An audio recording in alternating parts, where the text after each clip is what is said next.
Welcome to another medieval reading by me for you. I am going to read The Pardoner's Tale today, which is, as I introduced to you before, one of these like moral tales that came out of this collection called the Canterbury Tales. It was written about, in the 1300s by a guy named Geoffrey Chaucer, who super influential in the English language, in the development of story, and we wouldn't have a lot of the literature that we have today without him.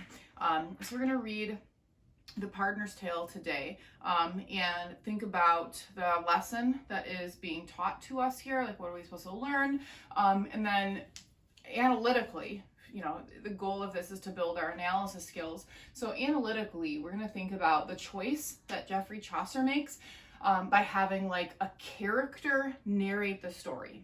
Okay, so the way that the Canterbury Tales are set up is each story is told by a different person, like a different character.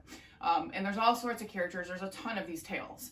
And essentially every single one of these stories is told by a different, type of person that lived back in the Middle Ages. So like, it'd be like today, you would have all these, different types of people from our society today hanging out and telling stories. Maybe you'd have like an influencer and like a YouTuber and like a tech person and, like a banker or whatever. You'd have, all these different types of people. And what Geoffrey Chaucer does in this story is he creates a character called the Pardoner.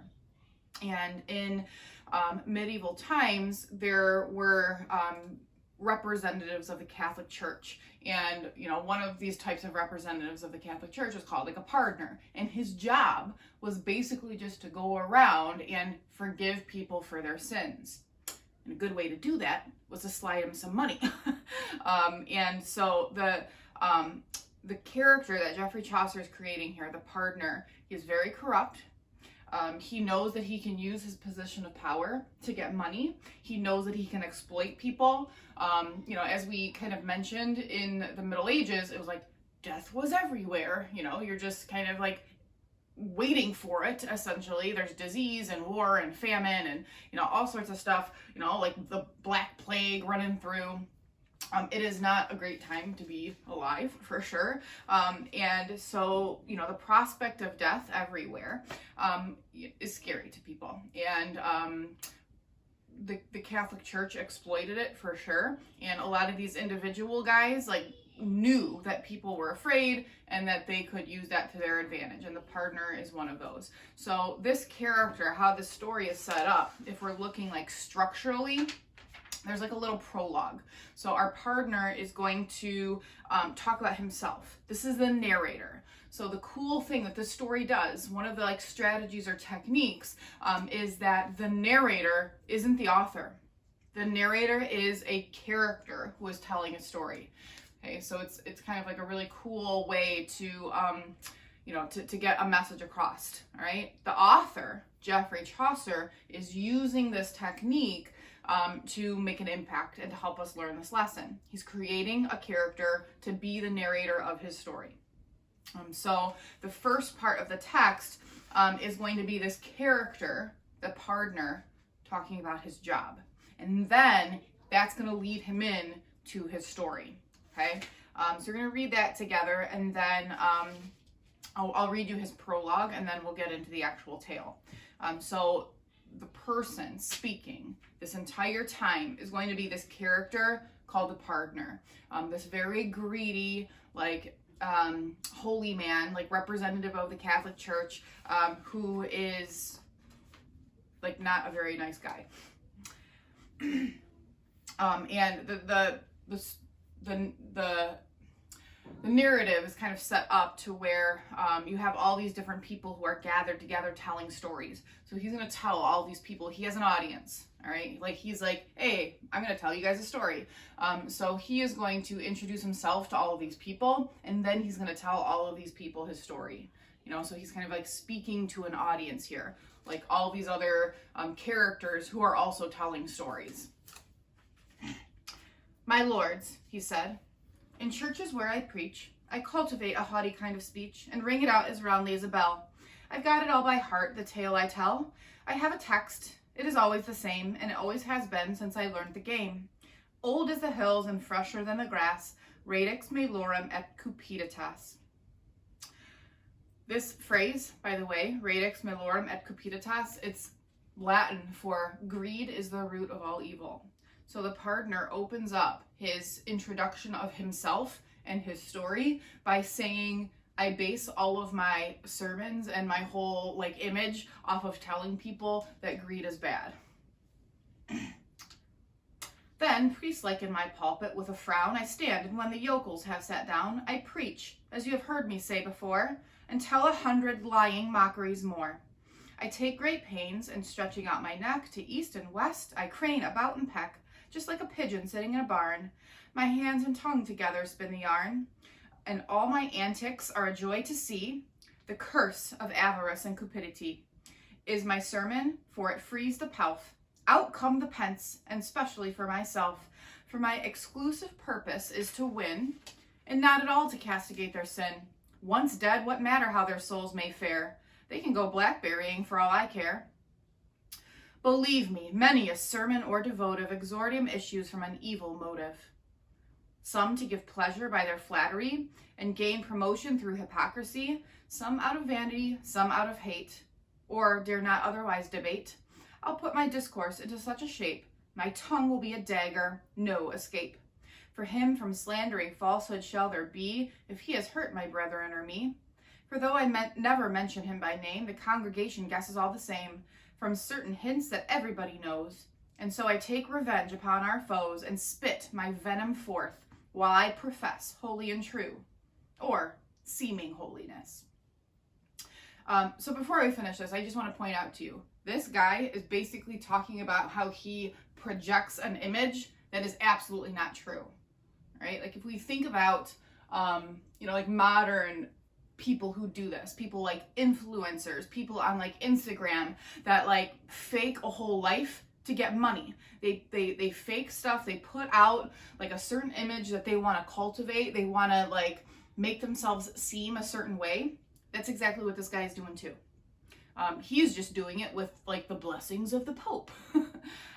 So we're getting a pretty clear picture here about how this pardoner, this Catholic holy man, is not anything like that. He goes around telling lies. He goes around telling sermons. He goes around telling people that greed is really bad. And he even gives us this line here where he says that I tell people that avarice is a curse. It is in my sermon, and it frees the pelf. It means it frees up the wallet. People just, oh, greed is bad. Yeah, I can't be greedy. Here, please take my money. So this guy is 100% con man, 100% fake. And he's using this false image to just rack up the money.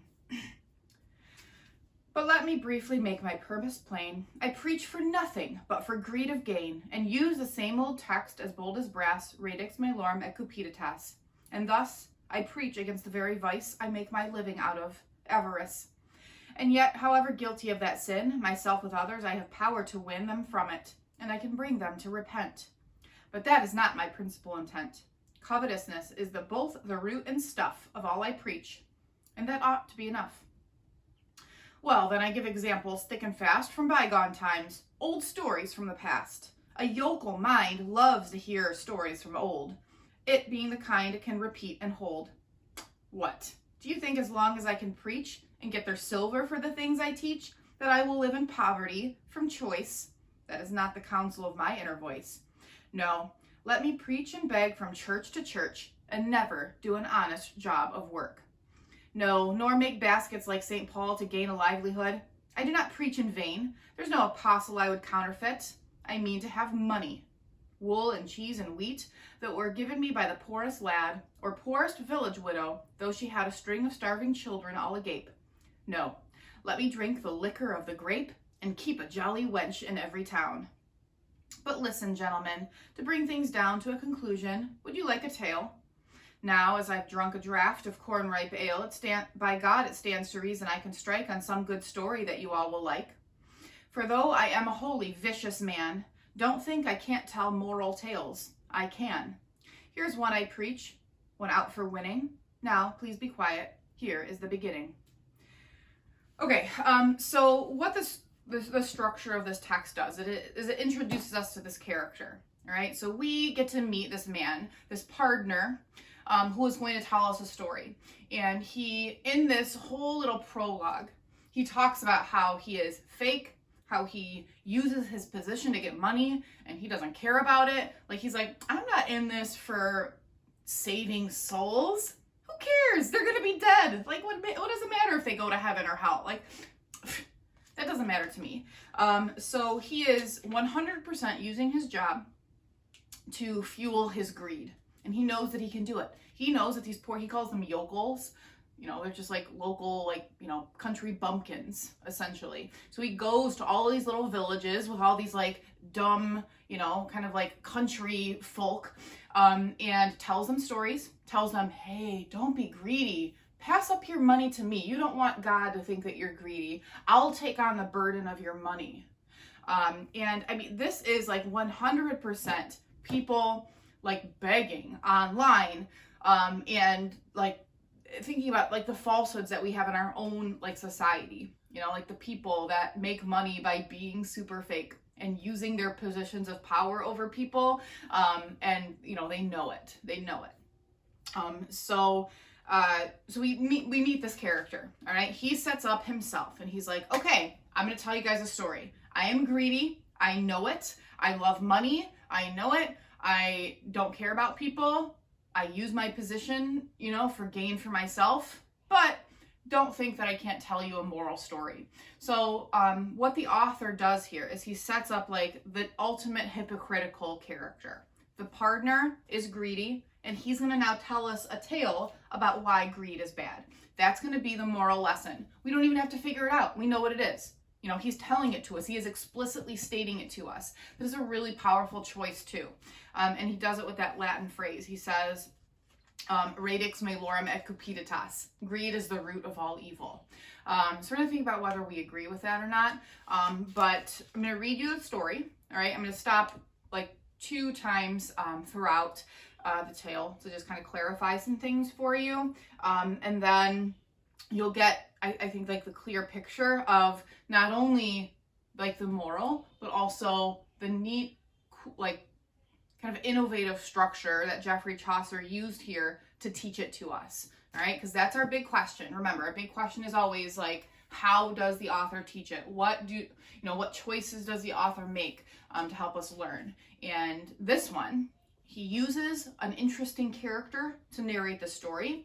And, you know, he's also going to use some cool like storytelling techniques in here as well. All right, so we'll read the tale together, and we'll stop and I'll explain and, you know, chat.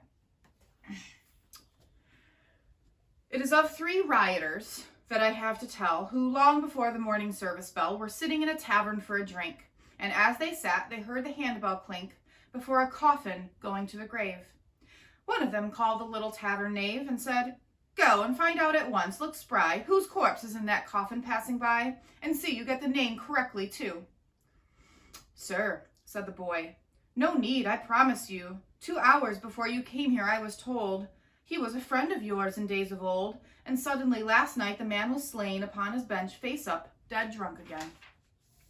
There came a privy thief, they call him Death, who kills us all round here, and in a breath he speared him through the heart. He never stirred, and then Death went on his merry way without a word. He's killed 1,000 in the present plague, and sir, it doesn't do to be too vague. If you should meet him, you'd best be wary. Be on your guard with such an adversary. Be primed to meet him everywhere you go. That's what my mother said. It's all I know." The publican joined in with, "By St. Mary, what the child says is right. You'd best be wary. This very year he killed in a large village a mile away, man, woman, serf at tillage, page in the household, children, all there were. Yes, I imagine he lives round there. It's well to be prepared in these alarms. He might do you dishonor. Huh, God's arms." The rioter said, "Is he so fierce to meet? I'll search for him by Jesus, street by street. God's blessed bones, I'll register a vow. Here, chaps, the 3 of us together now. hold up your hands like me, and we'll be brothers in this affair, and each defend the others. And we'll kill this traitor Death, I say. Away with him, as he has made away with all of our friends, God's dignity, tonight. Okay, so we're going to stop here and talk about, like, the opening to this story. It's already a crazy tale, because we have 3 dudes who are sitting at a bar. They're sitting in a tavern, which is a bar, drinking before the morning service bell. So it's like 9 a.m. maybe. So these guys are getting drunk in a tavern in the morning. So we can already kind of tell some things about, you know, these 3 guys. They're not even named, you know, like they're just 3 drunkards, 3 drunk guys. That's who they are in this story. So the partner tells us, yeah, there's these 3 drunk guys hanging out in this bar in the morning. They see a coffin go by. They realize that it's their friend. Their friend has died. And they're already not in their right minds. It's 9 a.m. and they are drunk. So they start going on and on about death. And what the story does here is it like personifies death. Death is like a guy. You know, like when we think about Death, like he's like the guy in like the black hooded, you know, like cape, you know, walking around with that little like scythe thing or whatever, you know, like he's like a guy, all right? Death is personified here. And these 3 men who are drunk out of their minds are kind of thinking, oh man, Death keeps on killing people. Why don't we just find and kill Death? So that's their plan, all right? Their plan, which is not very well thought out, is that they are going to find Death and they're going to kill Death because Death has, you know, killed so many people and obviously now just their friend. So that is their plan. That is the action of the story. 3 drunk guys on a mission to kill Death. What could go wrong? So we'll see how they fare. They made their bargain, swore with appetite, these 3, to live and die for one another, as brother born might swear to his born brother. And up they started in their drunken rage, and made toward the village which the page and publican had spoken of before. Many and grisly were the oaths they swore, tearing Christ's blessed body to a shred. If we could only catch him, Death is dead. When they had gone not fully half a mile, just as they were about to cross a stile, they came upon a very poor old man, who humbly greeted them and thus began, God look to you, my lords, and give you quiet. To which the proudest of these men of riot gave back the answer, What, old fool, give place. Why are you all wrapped up except your face? Why live so long? Isn't it time to die? The old fellow looked him in the eye and said, Because I never have yet found, although I have walked to India searching round village and city on my pilgrimage, one who would change his youth to have my age. And so my age is mine and must be still upon me, for such time as God may will. Not even death, alas, will take my life. So like a wretched prisoner at strife within himself, I walk alone and wait about the earth which is my mother's gate. Knocking with my staff from night to noon and crying, Mother, open to me soon. Look at me, mother, won't you let me in, and see how I wither, flesh and blood and skin. Alas, when will these bones be laid to rest? Mother, I would exchange, if that were best, the wardrobe in my chamber, standing there, so long for yours, I, for a shirt of hair to wrap me in. She has refused her grace, whence come the pallor of my withered face. But it dishonored you when you began to speak so roughly, sir, to an old man, unless he had injured you in word or deed. It says in Holy Writ, as you may read, Thou shalt rise up before the hoary head and honor it. And therefore, be it said, do no more harm to an old man than you, being now young, would have another do when you are old, if you should live until then. And so may God be with you, gentlemen, for I must go whither I have to go. By God, the gambler said, you shan't do so. You don't get off so easy, by St. John. I heard you mention just a moment gone a certain traitor, Death, who singles out and kills the fine young fellows hereabout. And you're his spy, by God. You wait a bit. Say where he is, or you shall pay for it. By God and by the Holy Sacrament, I say you've joined together by consent to kill us younger folk, you thieving swine. Well, sirs, he said, if it be by your design to find out Death, turn up this crooked way toward that grove. I left him there today under a tree, and there you shall find him waiting. He isn't one to hide for all your prating. You see that oak? He won't be far to find. And God protect you that redeemed mankind. Aye, and amend you. Thus that ancient man. Okay, so on their way to kill Death, these three drunk guys run into this old man. And they're not really nice to him. They're pretty mean to him. They're like, man, like, isn't it time to die? Why are you so old? So they're really rude to this old guy. And this old guy's just minding his own business. He's sitting all wrapped up, and the three drunk guys come by him and yell at him and make fun of him and tell him that he's, why is he still alive and whatnot. But the old man does give them some information. He tells them where Death is. He says, oh, I left him over there. Death is hanging out. If you're looking for Death, you're looking for the guy in the black hooded cloak, going about killing everybody. He's over there. You can go find him. I'm sure you will. So our three drunk guys are now headed up this path to where they think Death might be. And the old man said that Death was hanging out underneath a tree up there. So they're going to go see if they can find him. At once, the three young rioters began to run and reach the tree. And there they found a pile of gold florins, coins, on the ground, new coined, 8 bushels of them as they thought. No longer was it Death these fellows sought, for they were all so thrilled to see the sight. The coins were so beautiful and bright, that down they sat beside the precious pile, and the wickedest spoke first after a while. Brothers, he said, you listen to what I say. I'm pretty sharp, although I joke away. It's clear that fortune has bestowed this treasure to let us live in jollity and pleasure. Light come, light go, we'll spend it as we ought. God's precious dignity, who would have thought this morning was to be our lucky day? If one could only get the gold away, back to my house, or else to yours, perhaps. For as you know, the gold is ours, chaps. We'd all be at the top of fortune, hey? But certainly it can't be done by day. People would call us robbers, a strong gang, so our own property would make us hang. No, we must bring this treasure back by night, some prudent ray, and keep it out of sight. And so, as a solution, I propose we draw for straws and see the way it goes. The one who draws the longest, lucky man, shall run to town as quickly as he can to fetch us bread and wine, but keep things dark, while 2 remain in hiding here to mark our heap of treasure. If there's no delay, when night comes, we'll carry it away, all 3 of us, wherever we have planned. He gathered lots and hid them in his hand, bidding them draw for where the luck should fall. It fell upon the youngest of them all, and off he ran at once toward the town. Okay, so our 3 guys, our 3 drunk men, they are looking for Death. They think that he's hanging out underneath this tree. They run over, and instead of finding Death, they find a giant pile of gold. Tons and tons of gold coins, like baskets of gold coins. So they think like, oh my God, this is our lucky day. This is it.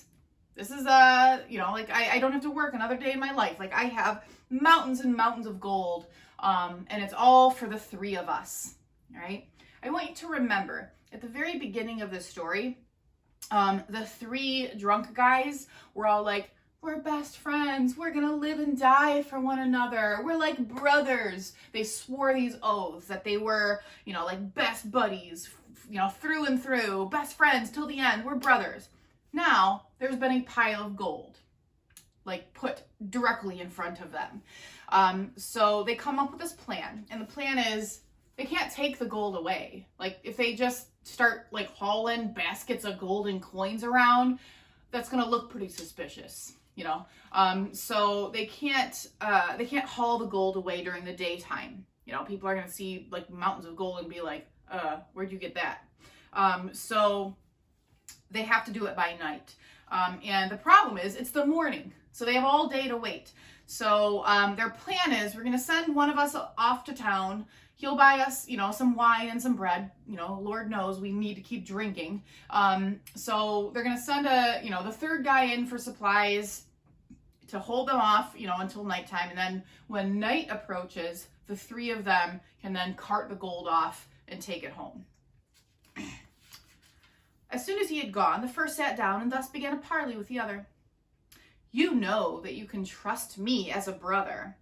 Now let me tell you where your profit lies. You know our friend has gone to get supplies, and there's a lot of gold that is to be divided equally amongst us three. Nevertheless, if I could shape things thus so that we shared it out, the two of us, wouldn't you take that as a friendly act? But how? The other said. He knows the fact that all the gold was left with me and you. What can we tell him? What are we to do? Is it a bargain, said the first, or no? For I can tell you in a word or so what's to be done to bring the thing about. Trust me, the other said. You needn't doubt my word. I won't betray you. I'll be true. Well, said the first, you see that we are two, and two are twice as powerful as one. Now look, when he comes back, get up in fun to have a wrestle, and then as you attack, I'll up and put my dagger in his back. While you and he are struggling as in game, then draw your dagger too and do the same. Then all this money will be ours to spend, divided equally, of course, dear friend. Then we can gratify our lusts and fill the day with dicing at our own sweet will. Thus, these two miscreants agreed to slay the third and youngest, as you heard me say. All right, so our two guys, left alone, start thinking, wow, wouldn't it be nice to share this treasure with just two instead of three? What if we literally just cut this third guy out of the deal? So these three friends who started out, oh, we're best buddies, we'll live and die for one another, we love one another, we're brothers. Now, when you put gold in front of them, they're like, how can we cut this third guy out? How can we get rid of this third guy? We don't need him. Let's just share it between two of us. You know, like, if we only share it between two, we'll get more than if we had to split it into thirds. So the two friends who are left alone have planned to kill the third when he comes back. Literally, they're going to stick a dagger in his back. Like, how symbolic is that? Like, the third guy's going to come back and they're going to actually backstab him.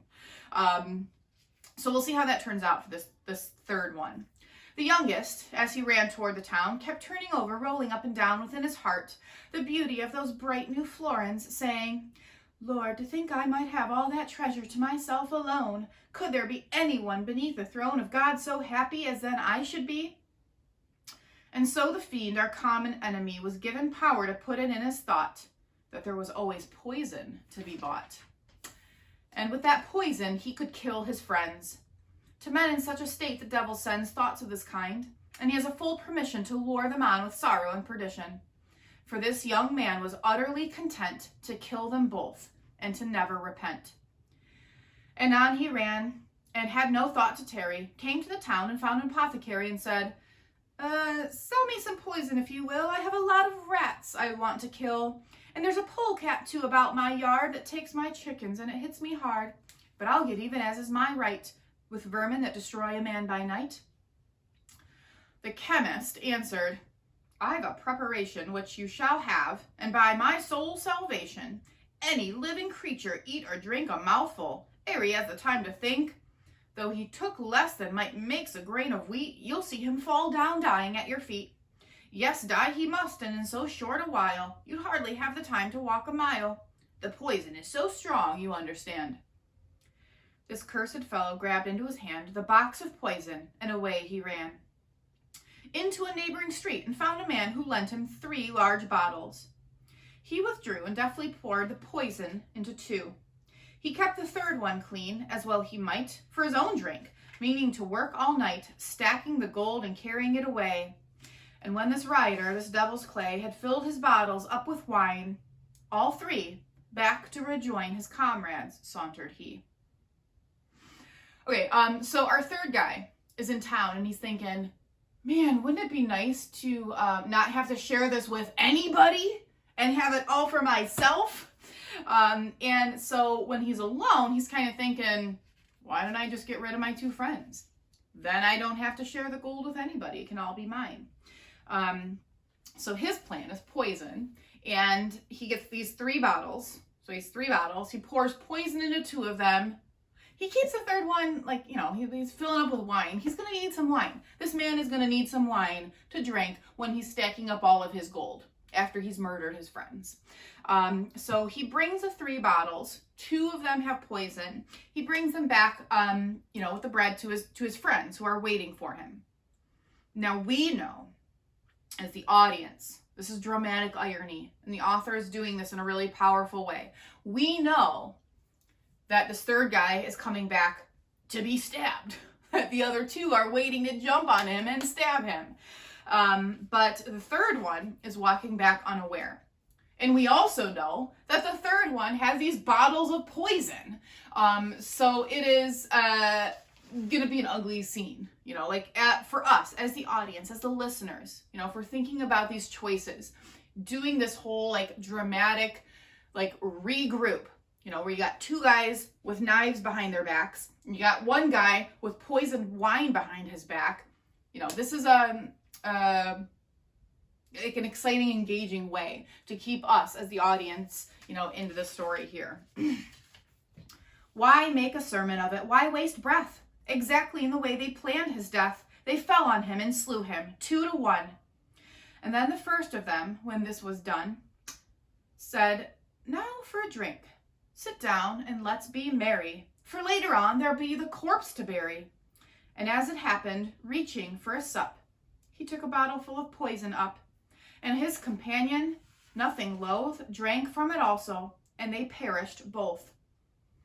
There is an Avicenna's long relation concerning poison and his operation. Trust me, no ghastlier section to transcend what these 2 wretches suffered at their end. Thus, these 2 murderers received their due, and so did the treacherous young poisoner too.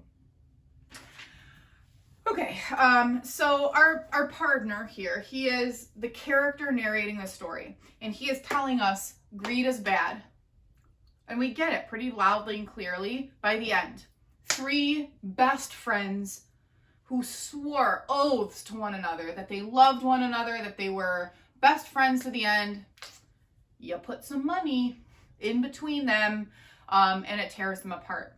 So to get us to this realization that greed is the root of all evil, we can look at it and we can decide. Greed does a lot of bad things. It tears friendships apart. It causes violence among people. People kill because of greed. Even in the partner himself, the character, he's completely changed who he is. He has completely faked an entire persona. So it causes people to be fake. It causes people to destroy relationships. It causes violence. There's a lot of bad things that come out of greed. And we see that very clearly in this story through our narrator and through the story that he tells with these 3 best buddies who kill each other over gold because they want more of it. They're not happy with 3. They need more. So a powerful lesson, kind of taught to us in this, medieval way. I want to remind you too, as you're watching this, that this is a potential that you could write about at the end. So if there's something that doesn't make sense or something that you need clarified, let me know. You have access to this text in Schoology, and we'll kind of think about it in relation to Gawain too. Okay.